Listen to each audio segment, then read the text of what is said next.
दोस्तों पवन सिंह का फिल्म का टीजर आया है हर हर गंगे का, और वो एक दिन के अंदर 1 मिलियन नहीं पार हो पाया। यार शर्म करो, भगवान से डरो, जाओ देखो उसे और शेयर करो, क्योंकि वो पहली फिल्म ऐसी है जो भोजपुरी की मास फिल्म है, पैन इंडिया मूवी है, और इसी मूवी से वो रिप्रेजेंट करने वाले हैं भोजपुरी को, क्योंकि सॉन्ग से उसने पूरी दुनिया को बताया है कि हाँ भोजपुरी में भी सॉन्ग बनते हैं और भोजपुरी का सॉन्ग ही इंटरनेशनल सॉन्ग है।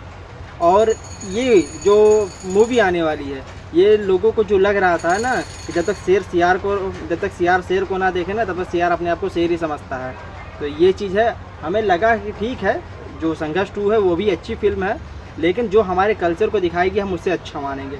वो हिंदी उसमें डायलॉग ज़्यादा है, हिंदी इसमें भी हैं, लेकिन इसमें पवन सिंह ने जो यूज़ किया है अपने वॉइस में भी डब किया है और साथ ही उसने भोजपुरी भाषा में बोला है।